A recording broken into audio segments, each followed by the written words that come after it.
a todas e todos. Muito obrigada pela presença de vocês aqui hoje, nessa manhã de sábado. Hoje eu vim trazer um tema muito atual e importante, né? Trazer aqui um serviço que eu ofereço em empresas, que é o Programa de Saúde Emocional. Aí, por que eu coloquei aqui na minha frase, né? Programa de Saúde Emocional e Produtividade. Vocês vão entender ao longo da minha fala o que tem a ver, né? Qual que é a relação aqui, saúde emocional e produtividade. Como elevar o nível da sua empresa, promovendo a saúde emocional dos seus colaboradores.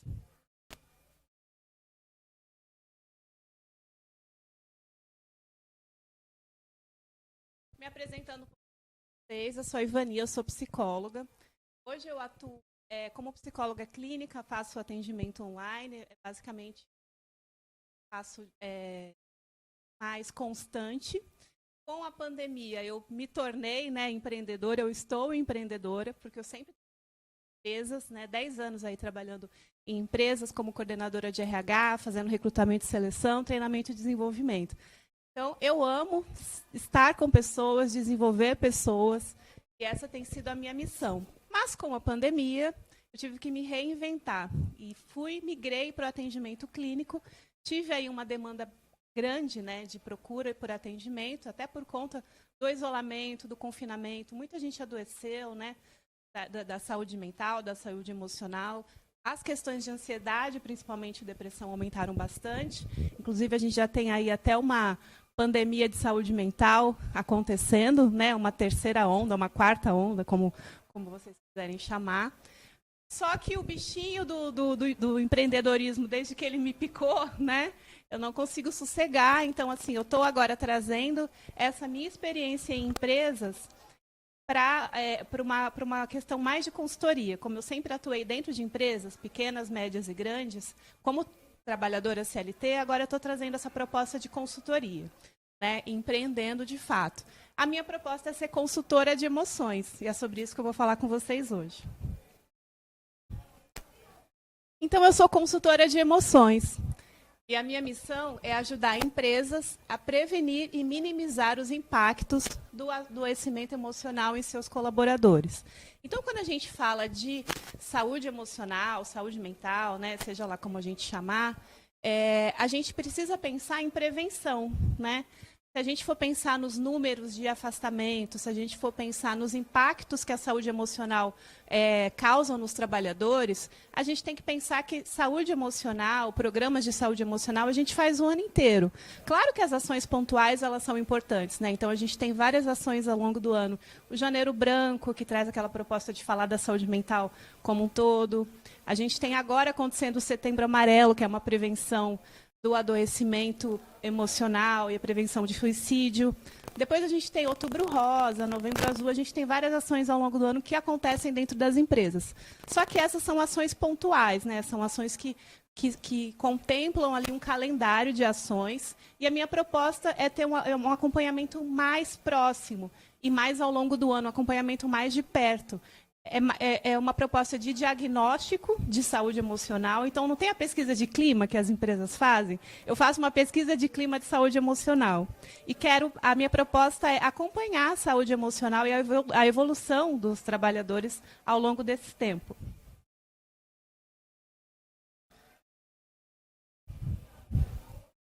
E tudo isso, gente, eu acredito na importância da saúde emocional, né? Não apenas como psicóloga, como profissional da saúde, mas pela minha experiência aí de 10 anos atuando em empresas. Então, eu vi de perto quais os impactos que a saúde emocional, ou a ausência da saúde emocional, de umas emoções em equilíbrios aí, o que isso pode acarretar, né? Não só na saúde individual, mas na saúde coletiva da equipe ali, né? E os impactos que isso trazem também para dentro da empresa. Não só no sentido de perdas financeiras, mas também de capital humano, porque a gente perde talentos também o tempo todo, por afastamento, por exemplo. Então, hoje, a realidade é eu vou até trazer os números para vocês daqui a pouco, muita gente se afastando por questões de saúde mental. Assim, ansiedade e depressão está no topo, praticamente, hoje, dos dados aí do INSS por afastamento. Por isso que a proposta é pensar em prevenção. Para vocês terem uma ideia, aqui eu trouxe alguns dados, né, dados da Organização Mundial da Saúde. Hoje, no mundo, 300 milhões de pessoas com depressão, cerca de 4% da população mundial. Aqui no Brasil, nós somos o primeiro lugar na América Latina de casos de depressão. São 11 milhões e meio de pessoas. Opa! E nós somos, não sei se vocês sabem disso, o primeiro lugar no mundo. Somos campeões em casos de transtorno de ansiedade. Então, o Brasil ele tem aí o topo, ele tem o ranking dos casos registrados de transtorno de ansiedade. São dados esses são os dados de 2020. A gente ainda nem tem os dados atuais. Os dados registrados de transtorno, porque quando o psiquiatra ele faz o diagnóstico, gera ali um dado e isso vai para o sistema. Entendi, obrigada. Deixa eu passar aqui.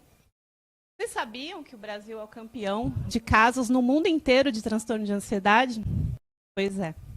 E o primeiro na América Latina. Primeiro na América Latina em casos de depressão.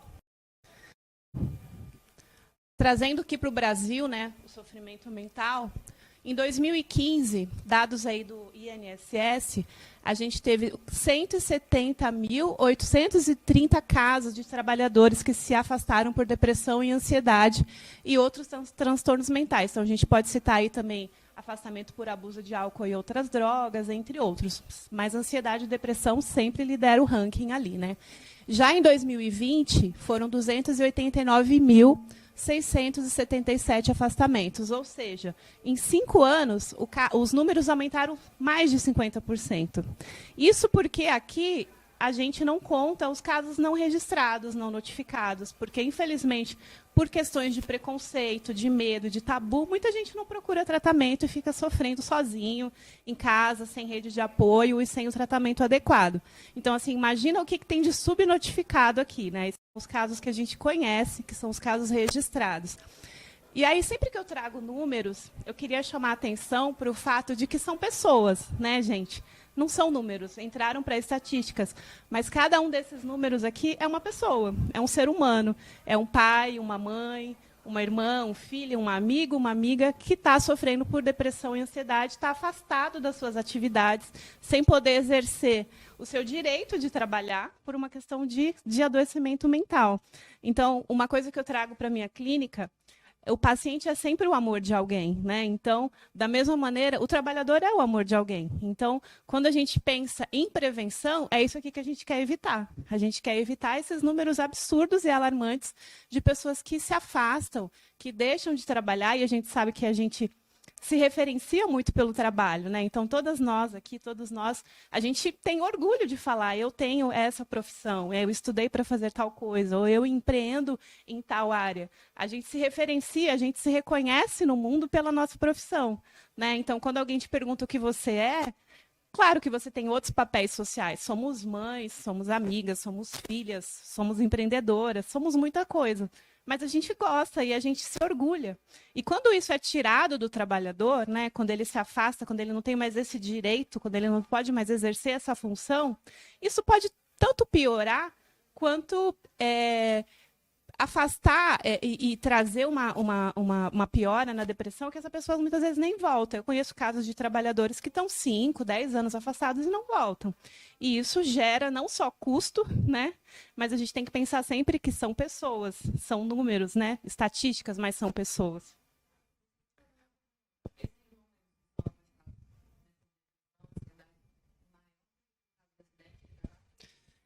Então, o acidente de trabalho e o afastamento está tudo no mesmo ranking aqui. O que mais afasta hoje, da última vez que eu olhei, problemas na coluna. Depois vem os problemas mentais. Então, se a gente for pensar, problemas na coluna por questão de postura, né, de falta ali, de repente, de cuidado com a ergonomia ali. E, em segundo lugar, vem os transtornos. E, principalmente, a gente teve agora a Covid, que afastou muita gente, né? Então, esses dados eles ainda precisam ser atualizados. Mas eles são públicos, vocês podem, inclusive, pesquisar, né, nas fontes do INSS. E aí, olha só, 5 anos, mais de 50% da população, né, comparado com 2015, foi afastado por questões de saúde mental. E aí, qual que é a minha proposta aqui, né? O que acontece se não há bem-estar emocional? Aqui a gente está falando dentro da empresa, né? Da empresa de vocês, da empresa que vocês trabalham. Então, em primeiro lugar, os casos de afastamento, que eu acabei de mostrar aqui. Por ansiedade, por depressão, por uso de drogas. Depois a gente tem o estresse, que agora foi reconhecido o burnout, né, que é a exaustão extrema, a fadiga extrema por afastamento no trabalho. Ele foi reconhecido agora em 2022 como doença ocupacional. Então, agora é responsabilidade da empresa lidar com essa questão aí da exaustão, da fadiga no trabalho. Então, mais do que nunca, elas vão precisar de campanhas, de prevenção e de ações para prevenir o burnout, que ele foi reconhecido agora pela Organização Mundial da Saúde como doença ocupacional, doença do trabalho. E aí, entre outras coisas, né? Quando você tem um colega de trabalho que está adoecido emocionalmente, por transtorno de ansiedade, por depressão, pode ter ali um mau relacionamento, porque ele não está sabendo lidar com as emoções e com os afetos dele. A ausência de trabalho em equipe, porque a pessoa não consegue cooperar, ela está lidando com questões internas dela. Falhas na comunicação, baixo rendimento, que gera ali um clima organizacional ruim. Então, quem aqui já trabalhou numa empresa, já passou por uma empresa que tinha um clima ruim? Sabe o clima mesmo? Aquela sensação de que é pesado aqui, está difícil lidar com essas pessoas, são tóxicos, são abusivos. Então, isso é o clima. O clima é quase como se a gente pudesse sentir né, a energia do lugar. Então, tudo isso aqui afeta o clima. E com clima ruim, ninguém consegue trabalhar, ninguém consegue ser produtivo, ninguém consegue ser feliz, né? E quais os benefícios, né, de cuidar da saúde emocional dentro da empresa? A gente vai pensar em retenção de talentos, então você não vai perder talentos, tanto os adoecidos quanto não adoecidos, que vão sofrer ali com aquele clima ruim. A gente vai ter redução de custos, então, porque se você não precisa contratar, você não gasta e não precisa treinar novamente pessoas novas, sem contar que se você perde talento, você perdeu todo o treinamento, todo o investimento que você fez ali, né, naquela pessoa. Redução do retrabalho. Então, o trabalho mal feito, o trabalho feito sem vontade, sem felicidade mesmo, ele precisa ser refeito. Isso gera custo, né? Redução de sinistro. Sinistro é o afastamento propriamente dito, né? Então, quanto mais afastamento a gente tem, mais custo para a empresa.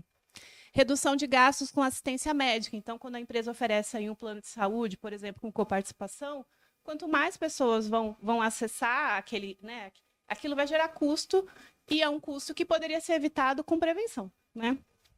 E o fortalecimento da cultura e do clima organizacional. Então, quando a gente tem esse combo, né, de benefícios, a gente oferece para o colaborador, de fato, uma cultura e um clima propício, prazeroso e feliz para trabalhar. Ao promover saúde emocional na sua empresa, você ajuda o seu colaborador também a prosperar na vida. Então, se a gente for pensar que é legal, é bacana para a empresa em termos de lucro e produtividade, né, oferecer saúde emocional, é muito bom para o colaborador também, porque nós somos seres integrais. Então, antigamente tinha aquela fala, né? Os seus problemas você deixa para a porta da fora da empresa, não traz problema aqui para dentro. Isso não existe. Não existe um botão que a gente aperta e simplesmente deixa os problemas lá. Assim, exatamente, a gente passa muito tempo da nossa vida dentro do trabalho, se relacionando com as mesmas pessoas. Então, não existe você apertar um botão, entrar na empresa e estar feliz. Assim como não existe você apertar um botão, chegar em casa e deixar os problemas do trabalho para trás, né? Uma coisa afeta a outra, a gente é integral, a gente é único. Então, se o que afeta a nossa saúde emocional em uma esfera interfere também nas demais, e você está cuidando da saúde emocional dentro da empresa, você vai sim ter um trabalhador mais feliz de maneira integral. E isso é prosperar na vida, né? Como promover o bem-estar no trabalho? Então, aqui. Passou um colaborador emocionalmente saudável, né, que foi o que eu acabei de falar, vai desempenhar suas funções com melhor qualidade, com rendimento, convertendo esse resultado em produtividade e lucro, que foi o que eu falei lá na frente, né? Um programa de saúde emocional, ele pode, sim, promover produtividade dentro da empresa. Como é que a gente faz isso, né? A teoria é muito bonita, mas como é que se faz isso na prática? A gente precisa oferecer para o trabalhador ambiente agradável, líderes bem treinados, combater o assédio moral, porque nada vai adiantar você fazer campanhas de prevenção, janeiro branco, setembro amarelo, colocar fitinha amarela na empresa, dar bombonzinho e etc., coisas que são bem legais, mas se você tiver pessoas abusivas, gritando e não respeitando o direito deles, dos trabalhadores dentro da empresa. Então, não, né, ser totalmente intolerante com qualquer tipo de assédio. Fazer sempre a pesquisa de clima, para ver como é que os colaboradores estão sentindo o clima daquela empresa. Reconhecer o profissional, né? Então, ter aí um plano de carreira, poder fazer promoções internas, reconhecer quem está dentro da empresa. As campanhas de prevenção são essas campanhas que acontecem ao longo do ano, que eu já citei aqui, e o programa de saúde emocional, que é a minha proposta. Os pilares do programa de saúde emocional, eles sempre vão focar na prevenção, na identificação, no apoio e na reabilitação. A prevenção é fazer palestra, fazer campanha educativa, fazer oficina, vivência, tudo que pode favorecer a expressão das emoções dentro da empresa, a gente considera como prevenção, ou seja, não permitir que aquele colaborador adoeça. Pensar na prevenção no sentido de que ações eu posso fazer para que eu evite esse adoecimento. Depois a gente tem a identificação. Né? Através de dinâmicas, de avaliações, entrevistas, inclusive individuais, identificar o que já está acontecendo ali dentro daquela empresa para poder modificar, se for o caso.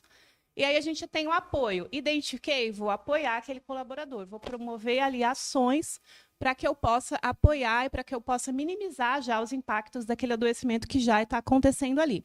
Aí a gente apoia com grupos terapêuticos, com orientação, com acolhimento, treinamento com temática específica. E olha só que curioso, uma empresa onde eu atuei, a gente, quando vai na empresa, precisa ouvir a demanda da empresa. Não tem receita pronta, não tem receita de bolo.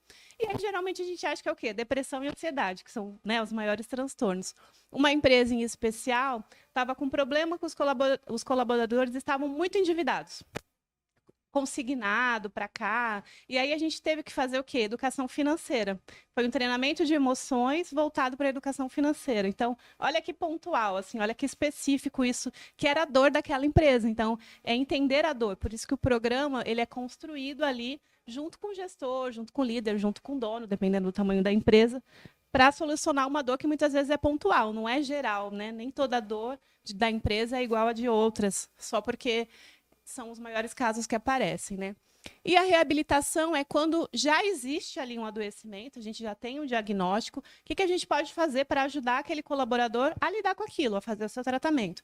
Aí, assim, a gente entra com encaminhamento, se for possível e necessário, a terapia individual, né? E incentivar ele com o cuidado com a saúde física, porque é necessário, a gente precisa dessa tríade, né? Cuidar do corpo, cuidar da mente, cuidar da alma, para que ele possa aí ter uma melhora. O programa de saúde emocional ele é sempre pensado de maneira individual, né? Ele é adaptado à necessidade da empresa, ele sempre vai ter o foco na prevenção. Claro que quando a gente identifica ali que já há um adoecimento individual ou coletivo, a ação vai ser naquele sentido. Mas ele é sempre pensado na prevenção, porque é a prevenção que vai dizer do tanto que aquela empresa se importa com o seu colaborador, né? Inclusive, isso gera marketing positivo, né? A gente vive na era do marketing, a gente vive na era das redes. Não sei se vocês já ouviram, provavelmente sim, empresas que têm ações que são engajadas no sentido de promover saúde mental, elas são super bem avaliadas. As pessoas vão lá, comentam, eu amo trabalhar nessa empresa. E quando é o contrário também, né? As pessoas vão para a rede e aí é aquele marketing negativo. Então, a gente vive na era da informação, a gente também tem que pensar nessa questão da imagem, né? Dos valores que a empresa quer passar ali para a região onde ela atua. E aí, já que a gente está falando em prevenção, em emoção, e eu já estou me encaminhando para o final, eu vou pedir para vocês. Aqui dentro tem uma caixinha com frases que eu trouxe. E vocês vão poder levar e refletir sobre essas frases depois. Aí eu vou passar a caixinha, vocês vão ler a frase que vocês pegaram, e quem se sentir à vontade vai falar para mim qual foi a emoção que essa frase te trouxe ali na hora que você leu. A primeira coisa que passar pela cabeça, tá bom?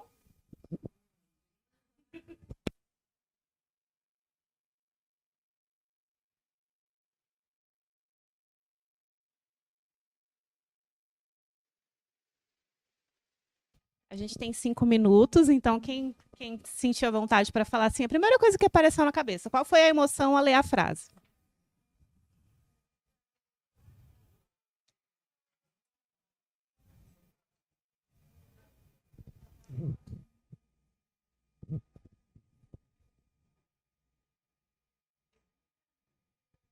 Levanta a mão quem quer ler a sua, falar da sua emoção. Gentileza é um abraço de flor. E para mim trouxe uma emoção, uma sensação de aconchego, de acolhimento.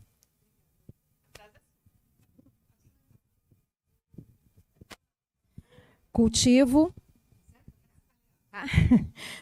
o encantamento pela vida, aceitando o melhor que ela me oferece. Eu acho que é determinação que eu sinto nesse momento, porque eu estou no processo de mudança, depois de 26 anos numa área, então eu acho que é um momento de renascimento. É isso que eu sinto.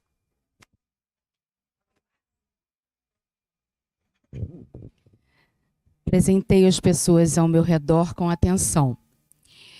O que você falou eu achei muito importante em todos os sentidos, mesmo porque, quanto empreendedora e quanto tinha escola técnica, eu me preocupava com os meus funcionários nesse sentido, do qual eu passei situações passadas, né, atrás, e tive um objetivo para frente. Então, eu me preocupo muito esse presentear com um sorriso, presentear com uma palavra, presentear com a segurança que o outro precisa. Então, é a segurança que eu preciso, é aquela que o outro precisa também. Eu achei super interessante o que você falou nesse sentido, porque uma empresa banco, né? Cobra demais. Meu marido tem síndrome do pânico e foi constatado que foi pela empresa.